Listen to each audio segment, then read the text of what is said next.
Good evening. My name is Thurman Greco, and the name of this show is Let's Live with Thurman Greco, and it's coming to you from scenic downtown Woodstock, New York, and also from YouTube.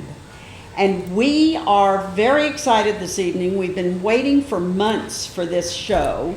Several months ago, we had the author of this book with us. And after the first show, I realized that we really hadn't gotten into this book at all. We hadn't gotten into the story, the history, or any of it. And I really wanted to have this book and its author and the artist back again, because this is a story that involves the Hudson Valley. This is a local story that has spanned the globe. So I want to start off by asking you to introduce yourself and tell us how we can find the book and how we can find you and how you're doing. Well, thank you so much, and it's a wonderful experience to be back here and always to speak further and more in depth about the Anastasia Romanoff mystery.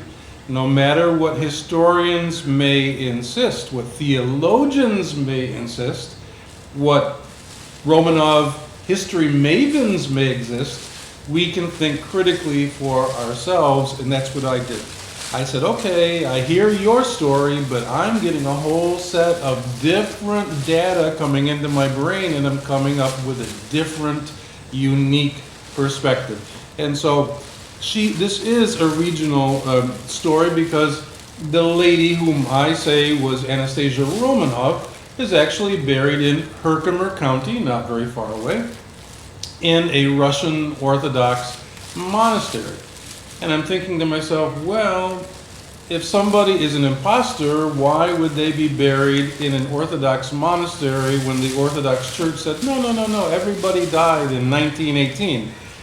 And I'll tell you more about that as we get into this discussion, but it took me many years to find her grave. Why? Because I don't read Cyrillic alphabet.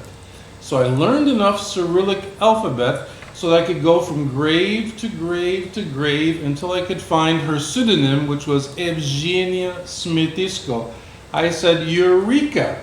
I have found the lady that I think is Anastasia Romanoff. And there, above her grave, was the date of birth of Anastasia Romanoff. In her naturalization papers, the lady known as Evgenia Smitisko was born in 1899, whereas Anastasia Romanov was born in St. Petersburg on the 18th of June, 1901. And that is exactly the date that is on her grave with her name Evgenia Smitisko in a Russian Orthodox monastery. So you see the cognitive dissonance? We say she died, but she lived until about 95. This lady said she was born in 1899, but we're going to put the date of birth of the Grand Duchess on her grave. And that's where it all begins. I have to figure out why we have these contradictory pieces of information coming in. Who was this lady? And I started maybe a little bit neutral. Maybe she is, maybe she's not. And as Barbara will talk to us later about when she was painting the portrait of Grand Duchess Anastasia, I gradually came to the conclusion that there is no other explanation. It is really a case of Occam's razor. Have you ever heard of the expression, Occam's razor? No. That the easiest explanation is the correct explanation. We don't need to be fantasizing or trying to speculate. It's right there in front of our eyes. If it is a duck and it quacks like a duck, well, then it is a duck. If it walks and talks and quacks, it is. And I said, here we have Occam's razor. This lady was. And so I'll give you more information about that as we get going, but that's it in a nutshell. And she's here in Herkimer County, just a short drive from Woodstock in our Hudson Valley region. And so how many years have you been doing this? I would say it's since the year 2000. So it's 25 years. 25 years. Yeah. So this isn't some fly-by-night venture that you have going No, here. no. This is, well, one of the things that attracted me to this was your art, because, you know, when you see the picture, you see the person. And the other thing that attracted me was the Russian Orthodox, because we had, until recently, we had a Russian Orthodox monastery out here, and they did, back in about 2013, they moved up into that area around Herkimer. And the Russian art, that's such an interesting, fascinating group of people, and so religious. And in this book, you pick up on her spirituality and her religion. And you also have this lovely picture, and we have the artist here with us. Can you introduce yourself and tell us how you came to paint her, how you saw her? Well, of course, I've known John for years when he had his art gallery, and I only paint people. And he gave me his book to read, also her autobiography. And I said, this is fascinating. My father was born in Kiev. He is Ukrainian. I have that background. He came here in 1918. And so I felt a Russian kind of connection there. But I was skeptical. I said, John, I can't believe she survived that. They must have all been killed. He came across with this facial recognition that he had done.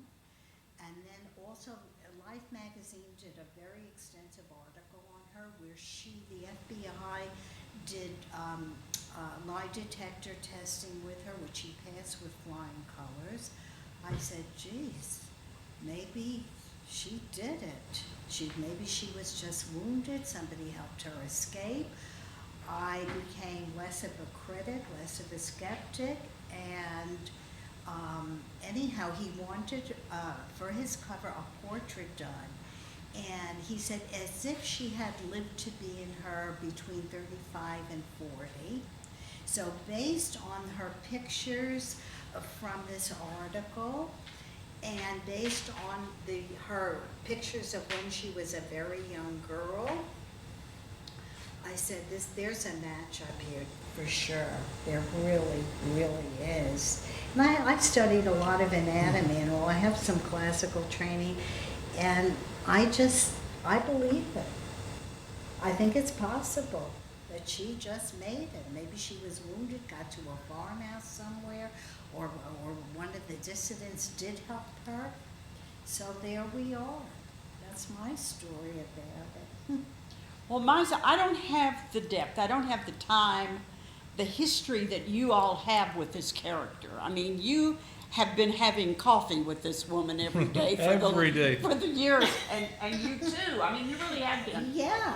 I have, my connection is the last 1 hour show and the book that I read.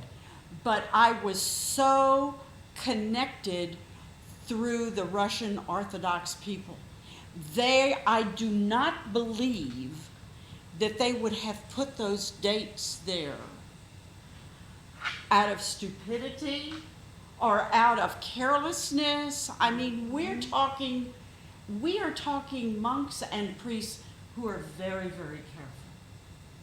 And to me, knowing the ones that I know personally, and I did come to know several of them between 2008 and 2013, I just asked myself, there is nobody in that group that would ever have gotten that information wrong, especially not long enough to chip it into a headstone. Does that make any sense? Well, I have to say, I did speak to somebody at the monastery, and I said, you're telling me that she died in 1918, but you have a plaque with the date of birth of Anastasia up above a grave of a woman who you also declare was not Anastasia. So there's some cognitive dissonance. Surely you want to change the plaque on her grave cross. May I have it as a souvenir when you correct the date? And he looked at me and he said, we have no plans to change the date on the grave. So what is that telling you? I'm going to ask you. They say she's dead. They say that she did not live past 1918, and yet they're insisting on putting the date of birth of Anastasia on this lady's grave, and they will not change it. So, Thurman, what do you get out of that? Well, I think you're on to the story. And I'll tell you, for you, she is alive. You know, this is, as a writer, when you write, there comes a point, sometimes, not all the time, but sometimes there comes a point when you are communicating with the character. Oh, yes. May I say something to you? Because, of course, in my personal spirituality, we have people who are living in bodies. We're here in a body. I see Ellen behind the camera. I see Jean, which is Barbara's husband. I see you. I see Barbara. I know we're living. We have a body. But I believe that there are living beings who no longer have their bodies, perhaps are waiting to get into a body, and they're alive too. And I have to tell you, over the 25 years of doing this research, people who have helped me do this research, including myself, have had what I would call paranormal experiences happen to us. And there's a whole chapter in here about things that have happened along the way, which we're asking ourselves, what is happening? Are we getting information from the other side? Is God speaking to us through signs and symbols? Something is up, because it's not just me. Many, many people are having, that are in this book, will tell you, hey, something like that happened to me too. What's going on? So I feel that there's like this intercommunication going on, if you'll allow me to express that kind of a thought that may be poo-pooed by some people who are rationalists or materialists, but there's something else going on. And I'll give you one quick anecdote, if I may. A good friend of mine who knew Barbara and Jean, knew her also, was from Mexico. Her name was Consuelo. Consuelo went with me every season of the year to decorate the grave for Christmas, for the autumn, for Easter, for all the seasons of the year. She helped me to decorate. She was a firm believer in this woman's story. One year, she said, John, I have this unbelievable desire to eat huasoncles. I said, what are huasoncles? It's a weed. It grows in Mexico, and then you harvest it and you wrap it in batter, and then you fry it and you eat it with salsa picante and frijoles and arroz, and I can't find it anywhere. We went to Kingston, we went to Saugerties, all up and down the Hudson Valley, and all of the Latino market people would say, yes, I remember those from the home country, but we're in America. That doesn't even grow up here. But this continued every week, and let's see if we can find huasoncles. Finally, I said, something's going on. Why does she have this desire to eat huasoncles? I forget what year it was. She's now passed, God bless her. And we go to the cemetery to decorate the grave for the autumn. And as we get close to the grave, it looks like a botanical garden. It's totally not the way we had it planted. I said, what is going on here? How did all these weeds grow? We get up to the grave, and she said, these are huasoncles. What are they doing in the graveyard? And they're coming right out of the center of her grave. Now, you have to remember, the Orthodox are buried in plain wooden coffins and not in crypts, as we are here, put into a secured crypt and then sealed. No, they're put into a wooden coffin directly in the ground, much as I think in the Jewish tradition too, Barbara. And so she harvested them. And when she had taken all the huazoncles out, there was not another weed in that garden. And she said, maybe they grow around here, but they shouldn't be growing here. This is America, but let's go around the perimeter of the cemetery. There was not a huazoncle in the cemetery except in that grave. So she harvests them, and she goes to a priest. And she said, guess what? The princess has sent me a sign. He goes, what princess? She said, well, Evgenia Smetisco, Grand Duchess Anastasia. She knew that I wanted to eat huazoncles the whole year, and now she sent them to me. Look, there's enough for you and for my son and for John and for me to enjoy and to our heart's content. And he did eat them, and he enjoyed them. But he joked, he said, no, that's some old Mexican princess up in the cemetery, jokingly. We all laughed, it was funny. Later, in writing this book, I realized that huazoncles were a delicacy in the Mayan culture in Mexico, and only the nobility had the right to eat them. The common people were not allowed to eat the huazoncles, only the nobility. And if the penalty was death. If they found huazoncles in your house and you were eating them and you were not of the nobility, the huazoncles were going to be gone and you were going to be gone. And so I thought that was very interesting. The universal consciousness spoke to her in terms that made deep, profound sense to her in her culture, because this was noble food being given to Consuelo. So that's just one example of these strange things that happened. This was Anastasia connecting with her. This is what she believed also. Yes. In a special way. I definitely can go with that one. I lived in Mexico for a long time, and I can definitely, that's a very Mexican story, and very believable. And very easy for her to understand. Yeah, and right. It was impossible to dissuade her, to tell her that there was some kind of a serendipitous event. No, it was planned on another level, in another dimension, and given to her. This is the woman, you said her name was Consuelo? Consuelo. Consuelo was the person who was taking care of the grave. Yes. And this was Anastasia's way of saying thank you. Yes. Yeah, that's a very interesting point you made. We lived in Mexico too.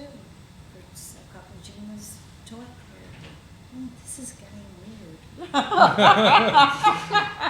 Well, that is a very, very Mexican, very common Mexican story. Nobody else may believe it, but I do. Right. I live there. I know that. I know that connection. And I had moments when I was painting her. I don't usually talk about it to most people, but I had moments when I felt she was present. Can you tell us about it a little bit? You go into a funny space, like it's, I don't like anybody in the room when I'm painting, even my husband, but it's a sensation that you're not alone, that the painting was moving in a way, I don't know how to describe it. It's like you're painting it, but you're getting help with it. It's hard to explain this phenomenon. It's like she was helping me, because here's a woman, I'm doing a portrait of someone I never met. So I have to try to know her and imagine her. It's like when you get a commission to paint somebody who's deceased, it's a big responsibility in a way, because you're creating an heirloom for a family, but you don't really know the person. So you try to talk to some relatives, well, what was he like? But this was like she was helping me, okay? I'm done.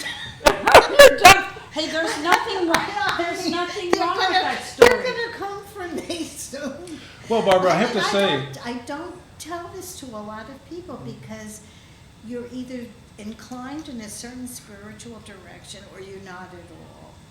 Right. You're not at all.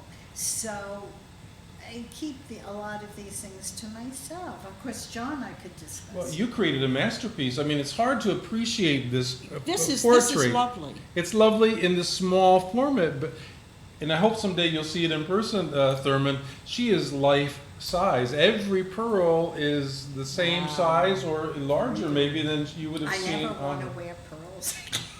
For the Really? No, real- Barbara, It yes. was, yeah, it was the pearls and the jewels, but I wanted to capture, because John and I would talk about her personality a lot, and John said she was kind of mischievous, and she, you know, to capture that feeling that was in her spirit, her soul.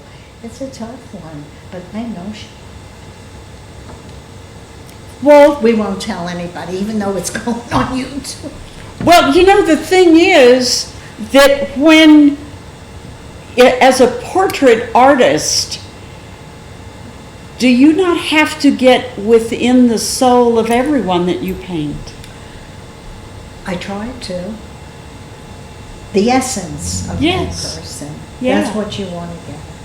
It's all coming Yeah. down, it's all, for me, it's all coming down to Aristotle. A million years ago, I took a course in philosophy, and the professor had a whole semester, and the only thing that he got fire in the belly with was Aristotle. And Aristotle says that, you know, you can have a dog with 4 legs and a head and ears and all these things. You can have a cat that has the same general description, but there is an essence that tells you this is the dog. There is an essence which tells you that this is the cat. So when you're painting, you get into this, you connect with this essence. Yes. I tried to. I don't know if I succeed, but it's important to me. Listen, how can you do that and not succeed? Well, John was happy with it. So Okay, I mean, you know, yeah. there It's a responsibility because she's not here to speak for herself, but she is here. right, she is here. A kindred spirit. This is so great. A kindred What spirit, yes. relief. You know, this is why I was so compelled to address this story again. As a writer, you spend years, and you do have coffee with her every morning. You know, that's a term that I use, but it's really real. You know, she's with you. And then you get the book, and people read the book. I could not read that book without being touched. Oh, And I do Thank a lot you. of reading. But I wasn't touched. I wasn't touched by so much the words as that when I pick up the book, there is this invisible cloud around the book. what a And- compliment. And I am motivated to have this book near me. It's very, very interesting because I've got hundreds and hundreds of books, and this book is in my chair with me because I have some way I connected with her. And so I want to give you credit as writer, but also we all have to recognize that she is a force. For me, she's a force. She was a force, I don't know if force is the right word, but she is an energy. She is there.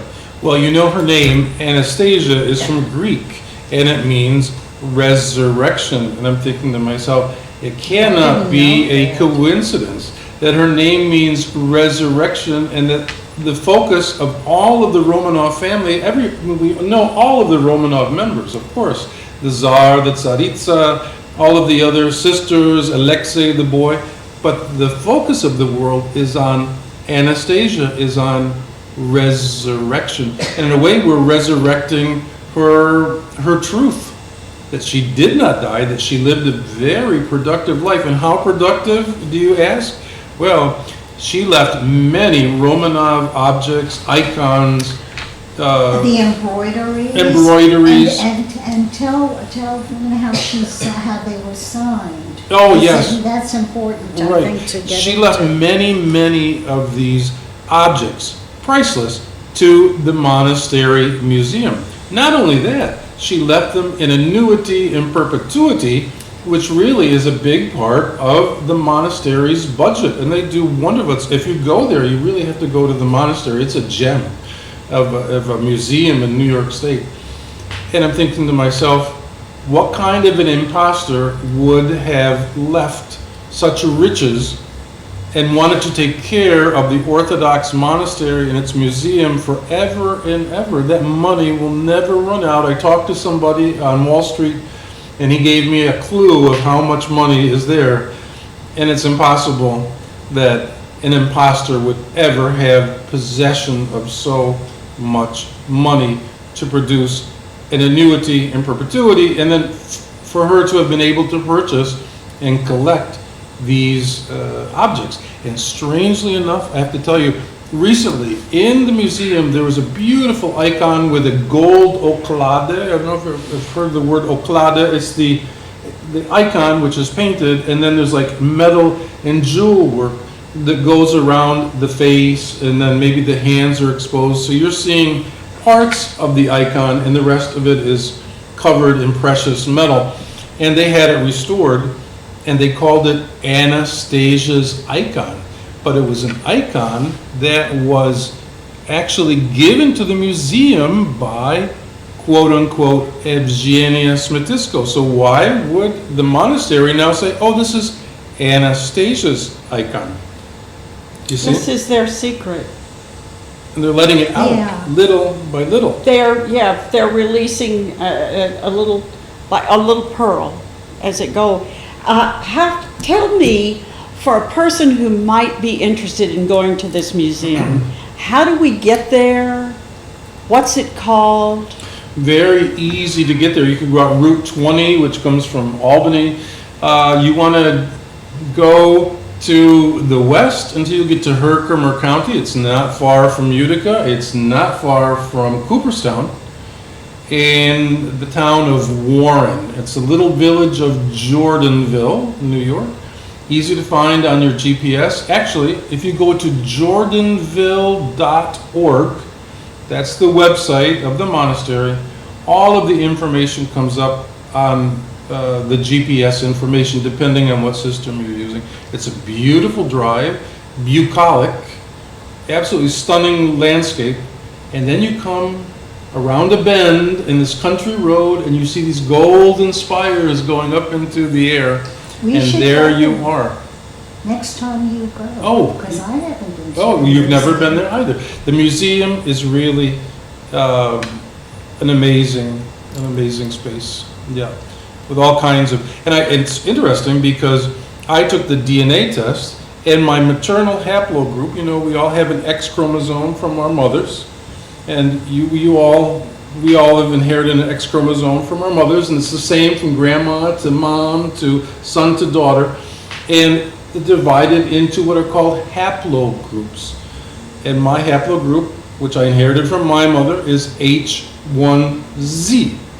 And as I go into the museum, I see a locket of hair from the Empress, and it's in a reliquary, and it said, oh, we've done DNA analyses on this hair, and the maternal haplogroup of Empress Alexandra is H1Z. And I said, well, that's interesting.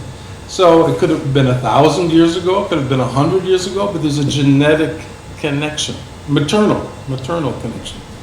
So it all comes down to the DNA. Well, you know, they say that I'm not scientifically inclined enough to be able to explain to you, but they say that the name of God in Hebrew, Yahweh, is encoded into the DNA. You have to look at, I'll send you the link, how the different strands actually spell the name Yahweh. And so it's in us, it's in all of us. But that maternal group is in Anastasia, and then also in my maternal line of my family. You know, that component, DNA is really such a new thing. I studied DNA from some woman in California back in the 90s, and back when it was just, she was considered a nutcase, but it was very interesting, the information that she shared. And then and that was when people would say, well, you know, the DNA is mostly junk. And now we realize that there is this, and it's with us everywhere. It's in the astrology, it's in the ethers, DNA is everywhere. And so there is a connection. Yep. If you found it, it's there, and I don't think you looked very hard. I didn't look that hard. What it entails and what it connotes, I'm not sure. But it's, as you say, with Consuelo and the Wasonkles, it is a sign that's undeniable. Whatever is meant to mean, which will be revealed in time, but the knowledge is there. It's indisputable. It is there. So. Well, I think it's because we have not come to that point where somebody wants to make that connection. You know, you can have the information, but then you have to be able to process it, to turn it into knowledge. Rather than just a fable, it becomes knowledge. So there's a pathway there. Now, at this museum, is it open every day? It's open almost every day. I would have to check. I'm not sure if it's closed any day. But if you go to jordanville.org and you click on museum, all of the information will appear. What the current exhibit is, the hours of operation, the suggested donation for people to offer. They can offer more if they want to, or if they have no money, they can go without any money. And they have icons there in the museum, do they? Oh yes, yeah, lots of icons. Some icons from Tsarskoye Selo, which was the gated community where the emperor lived at the end of his reign. And interestingly, Tsarskoye Selo follows me on social media. And I'm thinking to myself, if you're listening to us in Tsarskoye Selo in Russia, thank you very much, spasiba.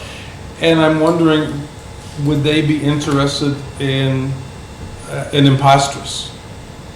Or are they interested because they know there's something else happening that's going to be revealed eventually, or is being revealed even through this program, Thurman? We're reaching ears that have never even heard, possibly, of the Bolshevik Revolution or of the Romanovs. And this will be the first time that they're going to hear about it. And they're going to delve more into it.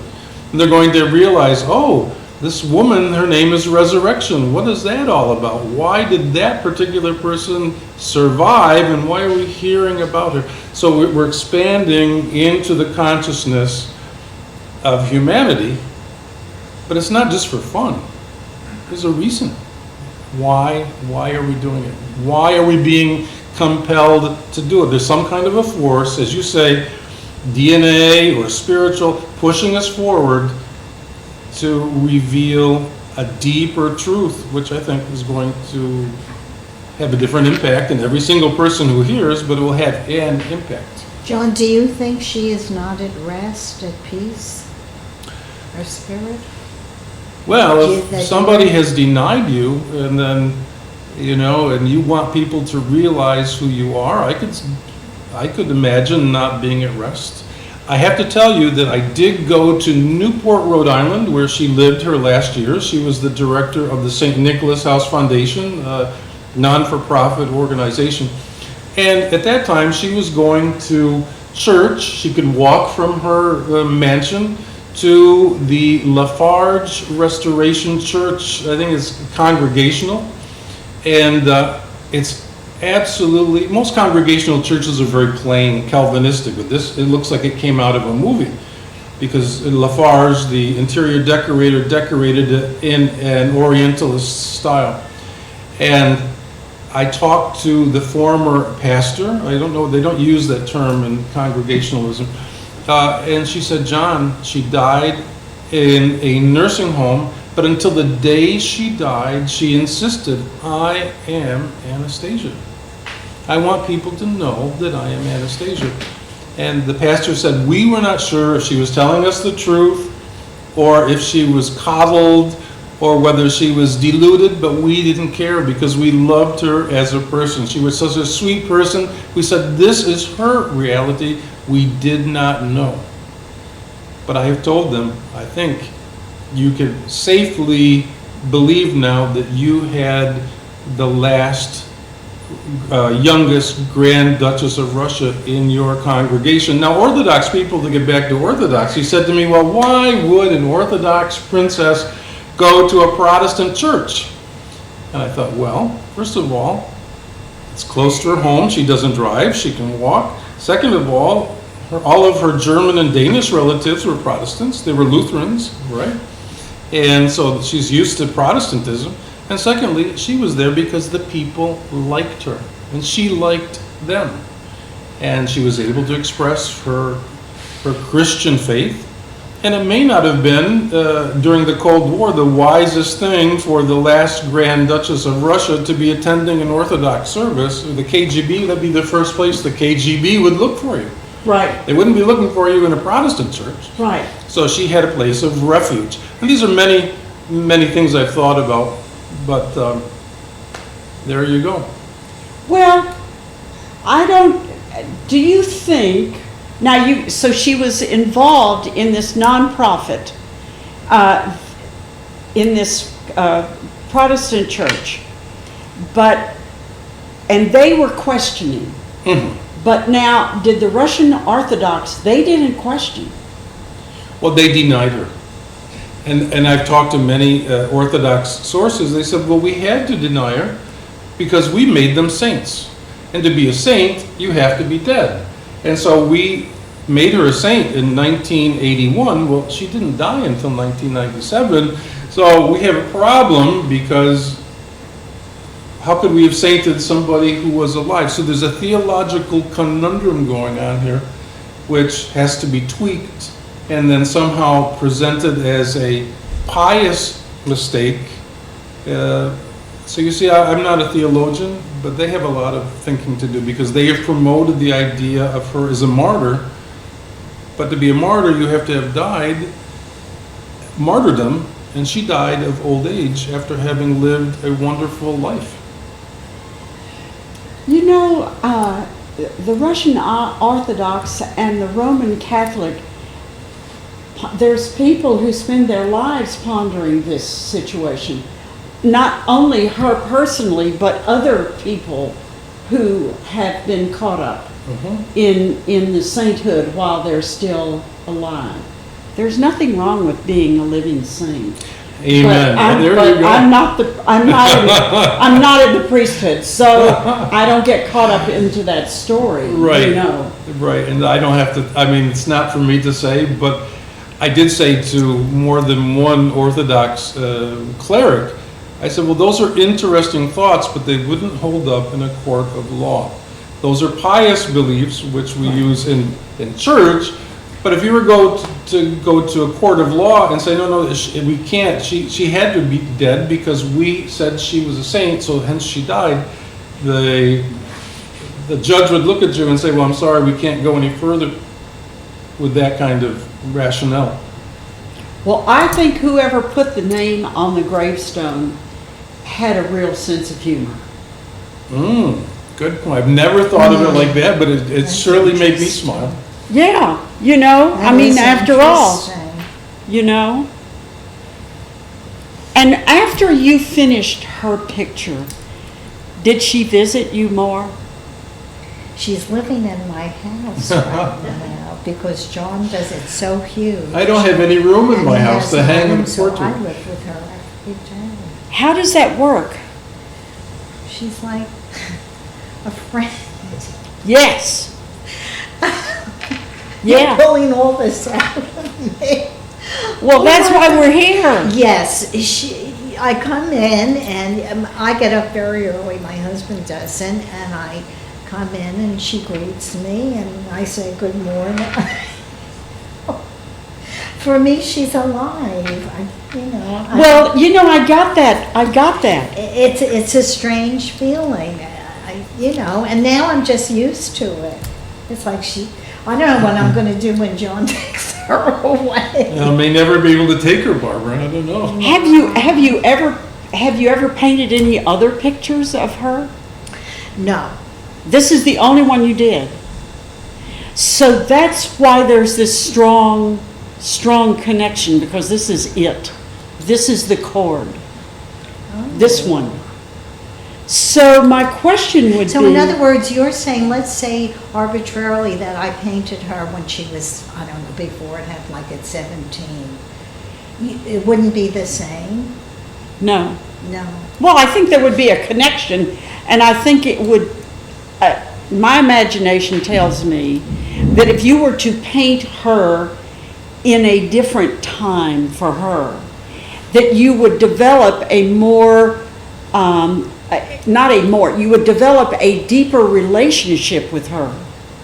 Because I don't think that if you paint this and she is real, and I feel that she is, and then you pick a time, as a beautiful young teenager. Well, she was beautiful. Then the relationship is going to be different. She's going to be more youthful.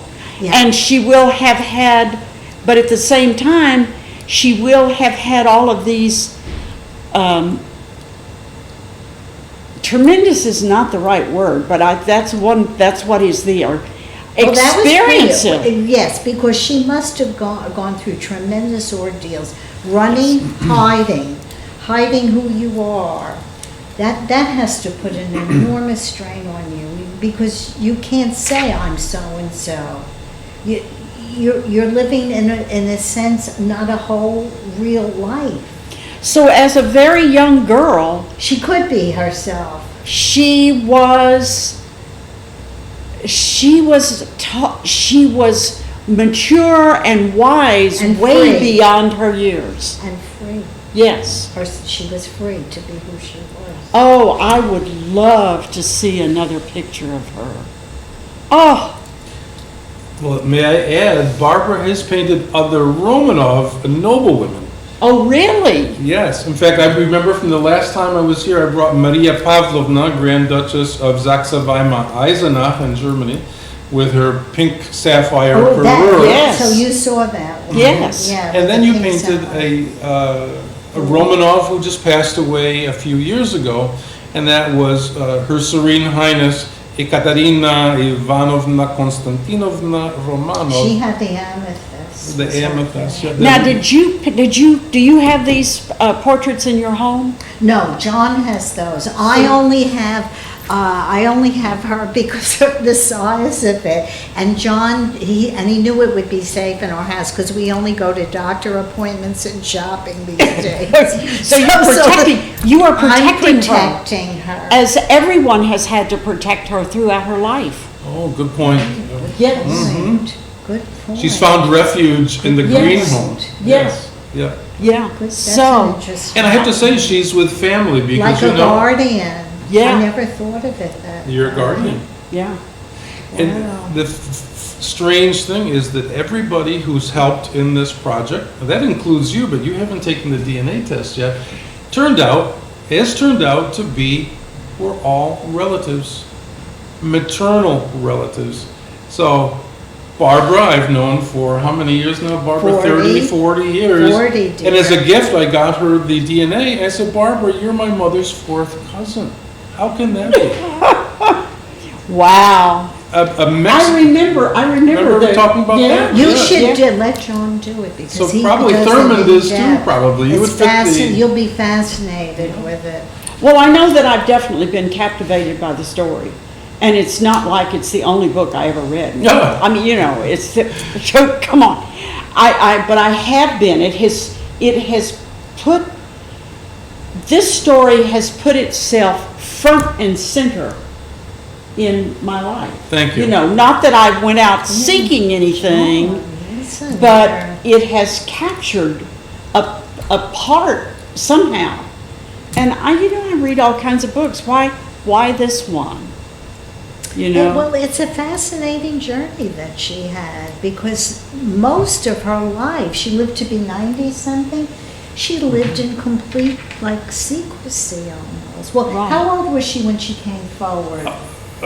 62. And when they did the Life magazine, which 60 was she's quite 62 years old. extensive, maybe you can see it online. Mhm. And why do you think she felt free enough to do it at that point in her life? To admit Well, it? there are many, it was still the Cold War, but my hypothesis is that if she could prove to the United States government that she was who she said she was, they would release money that the Tsar had in the bank in New York, and that money then was given to her, but not so that she could live high on the hog. They hid it under the umbrella of the non-for-profit. So she could administer it, she could live from it, she could collect all of these objects which had been dispersed after the Bolshevik Revolution, and then that money, which is sizable, I don't want to say what the person from New York told me, from Wall Street, she gave it to the Orthodox Church. Well, the Tsar was the protector of the Orthodox Church, so she's doing something that the Tsar himself would have wanted to do, and that's just my hypothesis, but I think it's Occam's razor. I think it's probably the easiest explanation. Well, and there is this desire, I'm sure, no, I'm not sure. I am imagining that as a young girl whose childhood was taken from her, so as a young girl who has this wisdom and the weight on her shoulders, that she really wanted at different parts in her life, she wanted to tell the truth and to reveal the true history. Right. And it's been a secret. It's been a secret. And you know, I have to say, if one looks at the Russian historical sources about the death of the Romanovs, you have to realize that it was written for Lenin, for Lenin's digestion.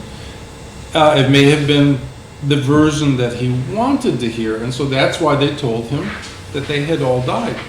But we do know that some months after the supposed murder, the mother of Princess Catherine of Russia, Princess Helena of Serbia, and then Princess Yelena of Russia, was in a woman's prison in Perm. Oh. And the Bolshevik authorities come with a little girl, and they say, "Oh, look at this girl. Is this Anastasia Romanoff?" And of course, she says no. I mean, that's the best answer she could give. You didn't want to, if it was really Anastasia, she would not want to point her finger at her. And I thought to myself, why would the Bolsheviks ask a princess if it were Anastasia Romanoff if they already knew that Anastasia Romanoff had been killed? So evidently, they were asking themselves, where's Anastasia? Yeah. We'll say she's dead because that's what Lenin wants to hear. That's the official state version, they're dead, but where the heck is she? So where's the historical value in all of this? Because there's a lot of fable in that history. Mm-hmm. Because when you have a character who only wants to hear certain things, truth is irrelevant. You know? Well, I think when you search for truth, you have to be ready to be shocked, and you have to be ready to be disappointed maybe, and say, oh, gee, that's not what I thought. I've thought for 50 years, I've thought such and such and such, right? Yeah, but Lenin didn't want that. No, So- nor Stalin. Right, Stalin they just was wanted really to the know. bad one. Right. Well, yeah, so this is the evolution of the true history. So is there more coming? Is there more coming? Well, you know, every day is a new adventure with Anastasia. I can't say that I'm planning another book right now, but as things transpire daily, soon there will be enough to write a sequel. And people have asked me, John, what was her life like before? You've left us in a cloud of doubt. about when she gets to America, and then when she then reveals herself to be Anastasia. Is like 40 years there.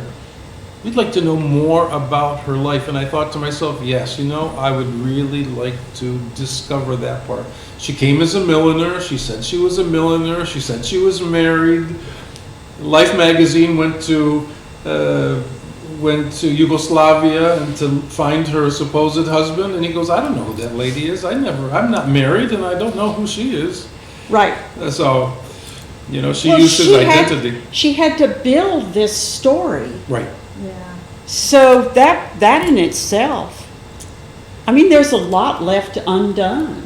Yes, there is. I've got a whole list of questions. Oh, beautiful. Email those to me, and I'll be very happy to work on them. Thurman, about your house on North Street and who was in that house. Oh, well, uncovering historical mysteries. Bob Cole, Robert Allen Bob Cole, was one of the whose mother and father had been born into slavery. Around 1900 to 1910 was one of the most, if not the most important songwriter and lyricist in American musical history.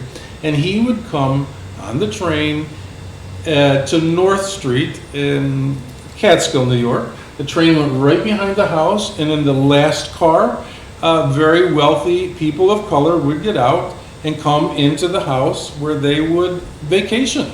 They had room and board, and there was a piano, and the neighbors recall, singing, and songs from Broadway would come out of the windows. Because he wasn't allowed to stay where there were. Right.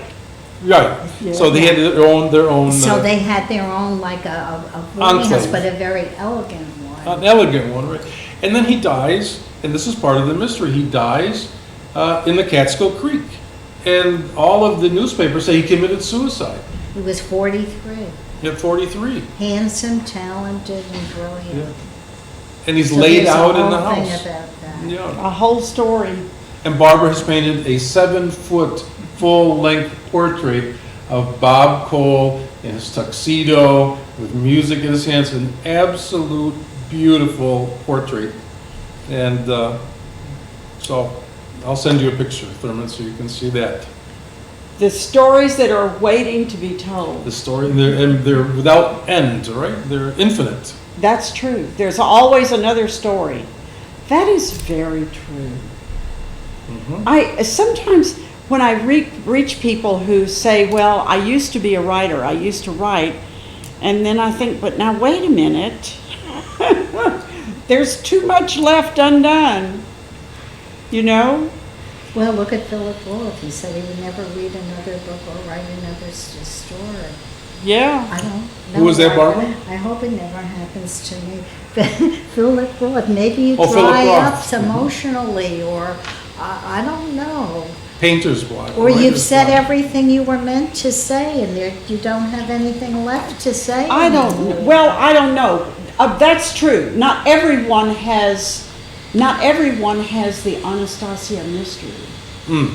No, that's a real mystery. That's true. Some people, okay, so you can, if you don't have the raw material, then you can come to the end of your career. You can retire. Mm-hmm. But if you've got this, you're never going to finish. No, it's always gnawing because it's unsettled. It's unresolved, it's unsettled, and one knows in one's heart, deep inside, that the truth is not what is being presented in the media, by the church, by historians, by the Russian government, by the American government. It's something else. And so there's this tension every day, but it's a lovely, lovely tension, because I, and many other people who have read the book, are absolutely convinced. My own mother, may she rest in peace, and she told me a strange story, if I may tell you that. When she was young, she was like 15 years old, the presiding bishop of the Episcopal Church came to her village in Pennsylvania. My mother, of course, was German Lutheran. She wasn't Episcopalian. But her friend, who was Orthodox, said, Janice, let's go to hear the presiding bishop. He's the highest bishop in the church of the Episcopal Church. will your father let you come? And my grandfather said, sure, you can go and your sister can go too. So my aunt was there, luckily, as a witness. After he's done giving his talk, he comes to my mother, he looks at my mother, and he said, you're the person I came to talk to. My mother said, me? She said, yes.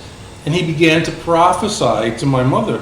And one of the things he prophesied is you're going to go to a new state and to a new town, and there you're going to meet your husband. And my mother said, no, we're not moving. We're in Pennsylvania. We've been here since we got off the boat. No, you're moving to a new town. They did. And you're going to meet your husband, and you're going to have 2 boys. And your oldest boy is going to have a fascination with a woman. And he's going to be focused in on her life, but I can't see her face. So he had the gift of prophecy, but I can't see her face, of course, because she was still alive in 1952 or something. But he will. So as my mother is dying, she said to me, it's Anastasia. That's what he was telling me. And he couldn't see his face because all of these things had to come to pass. You know, that she had to be revealed in the Life magazine. She had to pass the lie detector test, and it had to be revealed to me in a different way. And just before she died, she said, it's her. It's honest. And that's with that, she left this world. That's a beautiful story. Thank you. She was a beautiful lady, my mom. That could be Yeah. the end of your next book. Oh. Thank you, Thurman. I'm going to dedicate it to you then. It is such a captivating thing. Now you work in your home now. You have a room where you work? A studio. A studio. And where do you work? Actually, at the kitchen table. Really? You know, at the kitchen table, either in my central New York home or my residence in Hudson, New York. So if you work at the kitchen table, everything comes to, are you alone in this building? I mean, if somebody's trying to cook lunch? Absolutely alone, just my cat. And so I'm free to think. So having the kitchen table means that you have access to coffee, but you do have solitude. Yes. And you have your cat, which I think that's, I know that's silly, but I think that's very important. Mm-hmm. Your cats. And that is important. I want to show you, I have another book here. What, you feel you're a cat person? Well, I'm not necessarily a cat person, but I do feel that cats, we got 3 minutes. Really quick, hold on. Really quick? Yeah, well, actually, I have many, but this one, talking about sitting at the kitchen table, it took me a number of days, weeks to write it, and years to research it, but I sat down at the kitchen table with many, many cups of coffee, and I downloaded it from the Ostrich Library, whatever you want to call it, 18 hours writing without stopping. Coffee, coffee, coffee. And somebody asked me, where did you get the information? I said, it just came to me. I didn't have to think about it. And so, wow. there you go. That's Grandma Harrington. That is a true writer. Well, I want to thank you guys. We're down to 3 minutes. How can people contact you for your book? Thank you very much. I would go to the publisher, Histria Books, HISTIRA.com/grand-duchess-Anastasia. It will take you right to the landing page with the biography and the synopsis. And I would appreciate that if somebody is interested in purchasing it. And where do people go to see your portraits? Jean and I, at this point, are not affiliated with galleries anymore by choice, so they... By choice. By choice. But they can contact me, But too. they can contact, Yeah. John is like an agent for us, and word of mouth. Yes, you have reached that point where you don't have to do the I don't want to gallery. deal with it anymore, with the I- chicanery, with the I- games, I'm past it. I can certainly understand that. I have one daughter who is an artist. And I want to take this time now to thank Ellen for this beautiful. Thank you so much. You're great. And by the way, today is Barbara's birthday, Shush. for Ellen and Thurman, I have homemade brownies for Barbara's birthday. So, happy They're birthday, good Barbara. too. I had I shouldn't. Happy but I did. birthday. Thank Happy you, birthday. dears. Thank you.